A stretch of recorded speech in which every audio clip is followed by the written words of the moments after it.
Hello everyone, I am Sharpedo43 once again, bringing you all week 3 of the Valhalla League. Today we're going to be facing Dark Cyberblade X and the Backstabbed Bisharps. And the team that we're going to bring is going to be Jolteon, Crobat, Xatu, Milotic, Lucario, and Armaldo. Dark Cyberblade is going to bring Mega Alakazam, Doublade, Chandelure, Ninjask, Electivire, and Empoleon. I predicted 5 of the 6 months that I was predicting, and because of it, I brought this team basically. I brought Lucario, which by the way, it was supposed to be my main win condition, but things happened and as a result I wasn't able to get it going, but you're gonna see how that's the case. But I brought this thing because if I set up with Lucario and cripple a good chunk of his team before I set up Lucario can kind of just sweep the majority of his team. So I was thinking, okay, I'm gonna bring Lucario because Lucario matches up well. It can be taken down very easily though if I mishandled Lucario, but I was really just trying to get the Lucario sweep here. Jolteon is there just to be able to cover Empoleon. It's air balloon so that it can not get Earthquake by Electivire if he predicts me to Volt Switch or something. If he didn't bring Electivire, I could also just freely Volt Switch against everything, and I'd be faster than a lot of things. The only things I have to worry about outspeeding Jolteon is Scarf, Chandelure, and Mega Alakazam. 2 mons that hit relatively hard while also being potentially fast. So yeah, Xatu is there just to prevent any forms of hazards from coming up very, very easily. Crobat's there just to be faster than Alakazam, and Armaldo's there just to set up the rocks and knock off. So, oh, and Milotic takes hits from the special attackers that are Mega Alakazam and Chandelure, because this Milotic is actually a def set this time around, as opposed to a defensive set.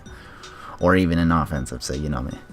But yeah, so we're hoping to get the Lucario sweep in this battle, but you're gonna see that things just really get kind of complicated somehow. I honestly wasn't expecting it to be this complicated in all honesty, because it seemed pretty straightforward that I'd be able to get the Lucario sweep.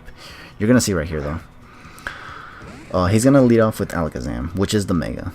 I'm gonna lead off with Jolteon, because Jolteon, if he doesn't lead off with Electivire, I can easily just Volt Switch.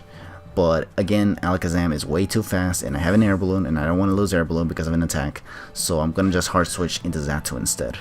This is risky because Mega Alakazams do typically carry the Shadow Ball, and I don't want to have to take one, but if I do, then so be it. Thankfully here in this turn, he doesn't go for Shadow Ball predicting me or anything. He just goes for the Psyshock, which it does over a quarter on my Xatu, but Xatu's not necessarily the bulkiest of mons either.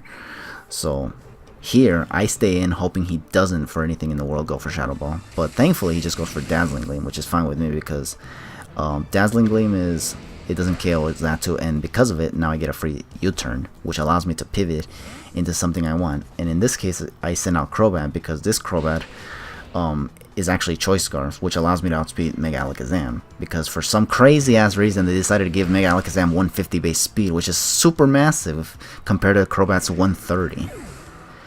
But as you can see, I am able to take out the Alakazam, thankfully. I do have to pivot again, though. But I decided to send in Jolteon because I don't think he's going to send out Electivire against Jolteon. So I just wanted to see what he wants to send in.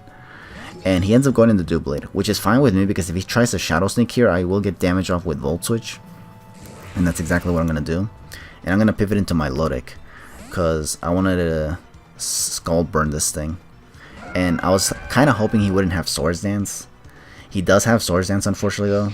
So because of this is why I got this Milotic with Haze, because I am afraid of this thing having Swords Dance, and it did. And as I go for it here, he's going to go for Shadow Sneak, because I'm guessing he saw that coming, because honestly, a Scald wouldn't have been able to take out the Doublade, if it's Eviolite anyway. I think if it's not Eviolite, I do have a chance of KOing it if I get the burn. But yeah, I went for Haze instead. Here, now I'm going to go for Scald, hoping for the burn, because if he tries to set up a Swords Dance again, I could be in issues. He does go for the Swords Dance again, though, unfortunately.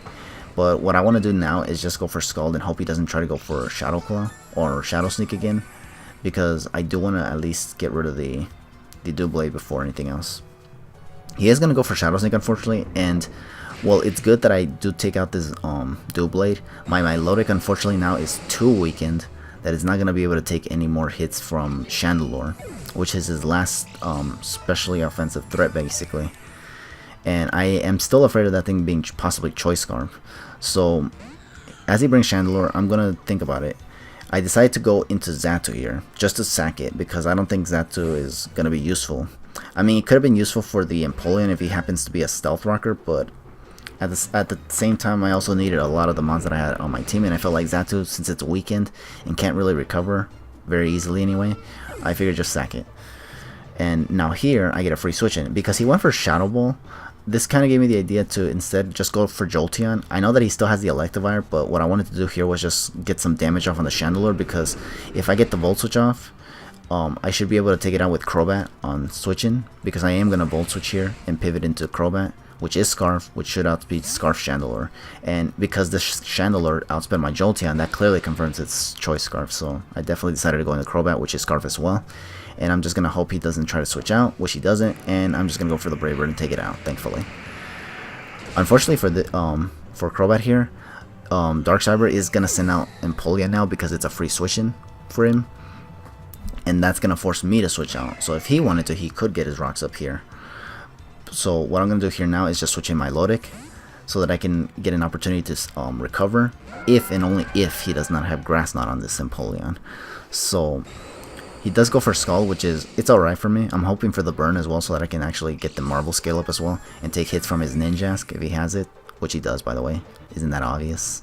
But yeah, I'm going to switch out now, because the reason why was because I was kind of afraid of him having the Grass Knot here. Like, I was thinking, does he have Grass Knot? Instead of Grass Knot, he actually shows Knockoff, so I was like, oh, okay, so maybe he doesn't have Grass Knot, because the other possible moves he can possibly carry are maybe Ice Beam and Defog, or Stealth Rocks and Defog, or Defog and Stealth, or Ice Beam and Stealth Rocks. But yeah, here I try to Volt Switch, and unfortunately now he actually switches in Electivire. He wasn't switching around for quite a number of times, so I was thinking he wasn't going to try to switch out again, but he actually does now and goes in Electivire. He is going to go for the Ice Punch here. Now here, because I sent in my Lodic, I wasn't trying to sack it. This was actually a risky switch in. I was hoping he goes for anything that wasn't an electric move. But because he went for Ice Punch, now I was thinking, okay, is he going to try to switch it up and go for an electric move now? If he does, I get some HP back. Unfortunately, he just keeps going for Ice Punch, so I pretty much sacked my Jolteon for no reason. But, you know, that kind of happens all the time. So what I'm going to do now is send out Armaldo. Because what I want to do here is get my Stealth Rocks up so that I can cripple that Ninja that he has still in the back of his team.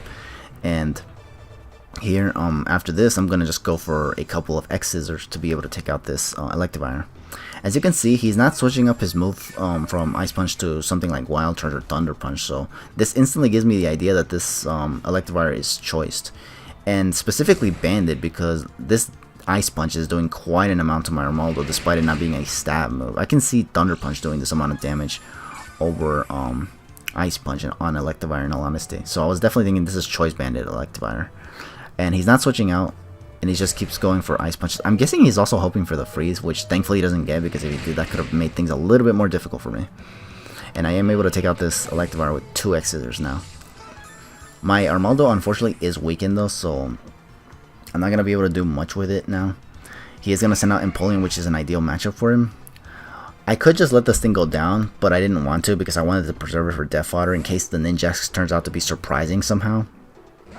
So what I'm going to do now is just send in my Lodic. Hope he goes for Scald and not Toxic. He thankfully goes for Scald and thankfully gets the burn. And I know I'm not going to go down to the burn here, because my Lodic still has a relatively good amount of HP left to survive.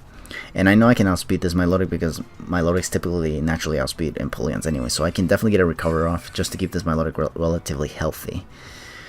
And I think I try to go for more recovers, just because I need to keep my Lodic healthy, like I said. As you can see, he knocks out my leftovers right there. And I do speed up this portion of the battle just a bit, because this part of the battle is my Lodic just kind of recovering and getting leftovers all the time. It's because the problem here is that my Lodic can beat this Empoleon one-on-one, but it can't really just KO it just like that. I need to actually force it to do something to allow my Crobat to just come in and just get the Super Fang off. Unfortunately here, I tried to do that here, and he actually just switches into Ninja, so I was like, oh, pfft.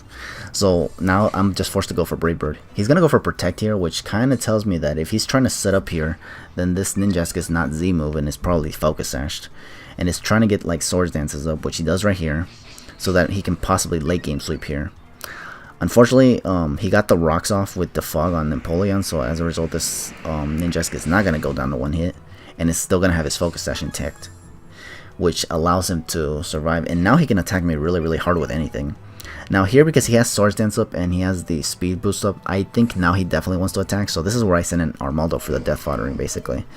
Because this will give me a free switch into my Milotic, which is relatively healthy now thanks to the 2 recovers that I got from the Napoleon matchup.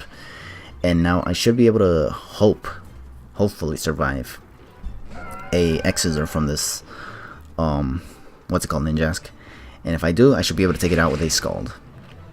As you can see, this did quite an amount of damage that if he got the crit there, that would have been the whole game for me in all honesty. But thankfully I was able to survive it and just take out that Ninjask with a Scald. Because now this leaves his last Pokemon to be Empoleon. Now this is another reason why I sped up the video, was because this, again, this matchup with Milotic and Empoleon, I think it favors Milotic more so than Empoleon, but the problem is that I'm not going to be able to take this thing out very, very easily, especially because he has the leftovers, which is helping him get recovery very, very easily. And I'm not getting the burn with Scald, which is even more annoying.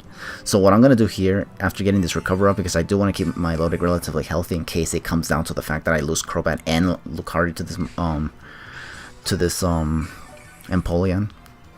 And the reason I say that is because what I'm going to do right here now is send out Crobat and just go for Super Fang.